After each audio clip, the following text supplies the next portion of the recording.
दोस्तों, एक लड़का जब अपनी दुल्हन का घूंघट उठाता है तो खुशी से वह पागल हो जाता है, क्योंकि उसकी दुल्हन इतनी खूबसूरत थी। उससे कहता है, अरे आप तो बड़ी सुंदर हो। इतना कहते ही उस दुल्हन की आंखों से आंसू टपकने लगते हैं। तो वह दुल्हन के हाथों को अपने हाथों में थामता है और कहता है, क्या हुआ?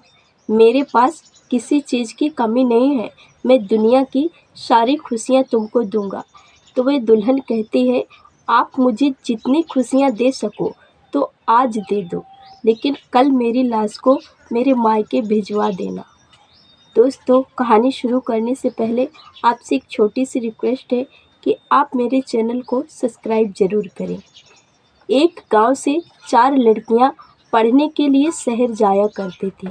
वह लड़कियां चारों एक ही एज की थीं और चारों एक ही गांव की थीं और चारों की पढ़ाई बीएससी फाइनल में चल रही थी। गांव से जब वह शहर जाया करती थी तो उस बीच का रास्ता 20 किलोमीटर का था और उसी रास्ते में एक नदी पड़ती थी जिसका नाम था कुआनो। उस नदी में एक पुल बना हुआ था, जो वह पुल देखने में बड़ा सुंदर था और वहाँ का जो दृश्य था, नज़ारा था, वह बहुत अच्छा था। वहाँ लोग यूं ही रुक जाया करते थे, कहीं सेल्फी लेने के लिए, कहीं टाइम पास करने के लिए। वहीं कुछ मछुआरे भी मछली पकड़ने के लिए आया करते थे। उन्हीं मछुआरों में से एक लड़का था, सोनू निषाद, जो मछली पकड़ने में बड़ा माहिर था। वह सबसे ज़्यादा ही मछली फंसाया करता था। ये चारों लड़कियां भी मौज मस्ती करती हुई कॉलेज के लिए जाया करती थी शहर। एक दिन उन्हीं लड़कियों में से एक लड़की होती है सीमा। एक दिन वह लड़की दौड़कर मछुआरे सोनू निषाद के पास जाती है और कहती है, मुझे भी मछली पकड़ना है। तो वह सोनू कहता है, आपसे ये गंदा काम कैसे होगा? आप दूर ही रहो इस काम से। तो सीमा कहती है, अरे मैं भी मछली खाती हूँ, इसमें गंदा क्या है? तो सोनू कहता है, अच्छा ठीक है, आप खड़ी रहो, जब मछली फंसेगी तो मैं बताऊँगा।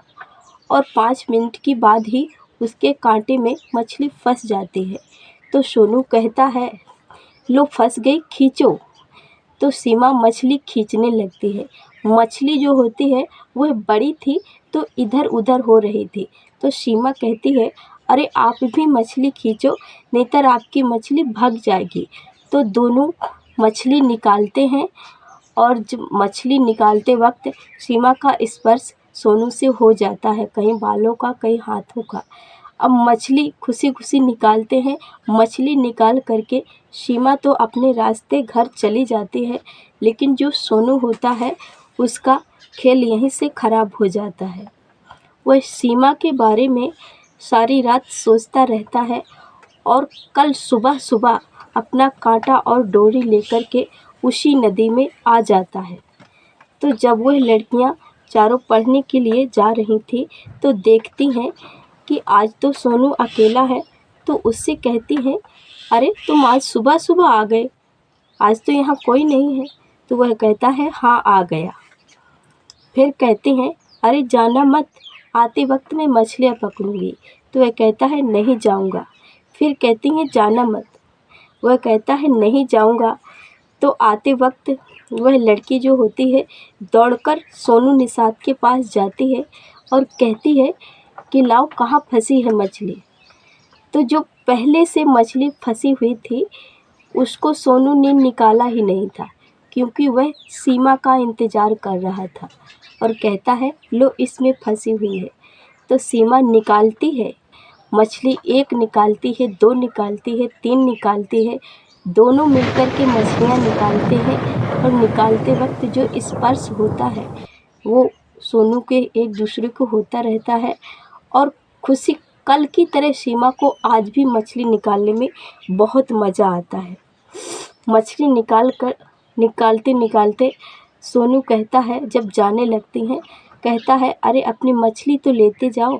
तो सीमा कहती है, क्या हम रास्ते में मछलियाँ लेते फिरेंगे? हमारा नाम कटवाओगे क्या? तो उन्हीं चारों लड़कियों में से एक लड़की होती है, कहती है अगर इतना ही शौक है तो भून करके खिला दो ना। तो दोस्तों अगला दिन फिर आता है, उसी जगह में चारों लड़कियां आती हैं। तो जो सोनू निषाद होता है वह भुनी हुई मछली उन लड़कियों के सामने रख देता है और कहता है लो खाओ। तो लड़कियां कहती हैं अरे हमने तो मजाक किया था, लेकिन तुमने तो सच में मछली रख दी। लेकिन एक को तो लालच आ रहा था अंदर से खाने का, तो एक कहती है चलो खा लेते हैं। तो वो मछली लेकर के पुल के नीचे जाते हैं और मछली खाते हैं और हाथ मुंह धोकर के बाहर आ जाते हैं और अपने अपने रास्ते चले जाते हैं। अगला दिन फिर आता है तो और अपने अपने रास्ते चले जाती हैं और जो सीमा की सहेलियां होती हैं उससे सीमा से कहती हैं सीमा देख तेरे लिए ये सोनू कितना अच्छा है, तेरे लिए तो मछली भूंज करके रखी थी।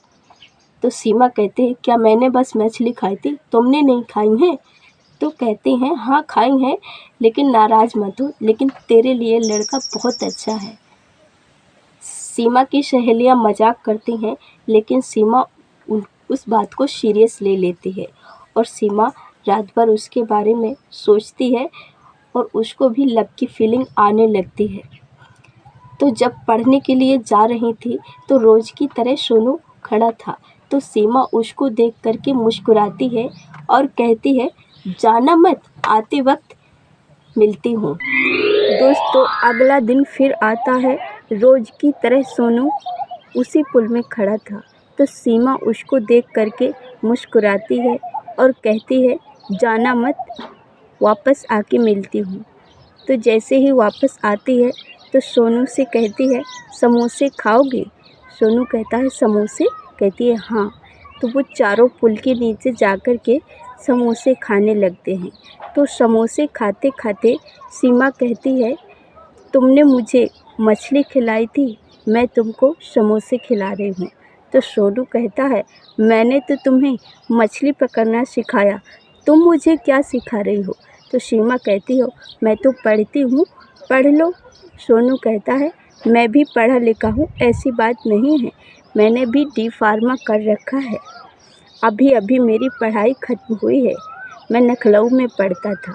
तो सीमा ये बात सुनकर के दंग रह जाती है और कहती है तो फिर तुम ये मछलियाँ क्यों पकड़ते हो? तो सोनू कहता है मेरी माँ की तबीयत ख़राब है, डॉक्टर ने बताया है कि मछली खिलाया करो, तभी मछली पकड़ने आता हूँ। दोस्तों 2-4 दिन की मुलाकात के बाद सोनू और सीमा एक दूसरे को चाहने लगते हैं और एक दूसरे का मोबाइल नंबर ले लेते हैं और वो बात करने लगते हैं एक दूसरे से। उस पुल पर मुलाकातों के बाद वो अन्य जगहों पर भी मिलने लगते हैं। कहते हैं प्यार छुपाए से छुपता नहीं है, किसी न किसी कारण से उस लड़की के घर वालों को पता लग जाता है। उस लड़की के जो घर वाले थे वो दमंग किस्म के लोग थे। तो वो एक दिन एक गाड़ी में 2-4-10 लोग उसी पुल में आते हैं, तो बिना कुछ बात किए सोनू को मारने लगते हैं। सोनू को बहुत मारते हैं और मारते मारते थक जाते हैं। तब सोनू को समझ में नहीं आता कि मुझे ये लोग क्यों मार रहे हैं। तब उन लोगों में से एक आदमी कहता है अपनी औकात में रहो, ज़्यादा इश्कबाजी करने की कोशिश की ना तो इसी नदी में मारकर फेंक दूंगा और किसी को पता भी नहीं चलेगा। तब सोनू को ये बात समझ में आ जाती है, तो कुछ दिन के लिए वह पुल छोड़ देता है। जब उसके अंदर से डर खत्म होता है तो फिर आकर के मिलने लगते हैं। एक दिन उसी वक्त पहुंच जाते हैं वो लोग, लड़की के घर वाले, जब सोनू और सीमा एक दूसरे से बातचीत कर रहे थे। तो इतना मारते हैं सोनू को, इतना मारते हैं कि उसको अपनी जान बचाने के लिए नदी में कूदना पड़ता है, जबकि लड़की बीच बचाव करती है और जो बाकी लड़कियां होती हैं वो एक साइड हो जाती हैं। तो फिर भी जब वो नदी में कूद जाता है तो फिर कुछ दिन के लिए पुल छोड़ देता है, लेकिन फिर भी उनका मिलना जुलना बंद नहीं हुआ। एक दिन वो क्या करते हैं, एक दिन एक मंदिर में जाकर के दोनों शादी कर लेते हैं। कहते हैं ना दोस्तों, इश्क कमीना कर दे मुश्किल जीना। और वो एक साथ जीने मरने की कस्में खा लेते हैं। जब लड़की के घर वाले ये बात समझ जाते हैं कि अब ये मानने वाली नहीं है, तो सोनू को एक फर्जी केस में फंसा देते हैं, चोरी के आरोप में, छेड़खानी के आरोप में।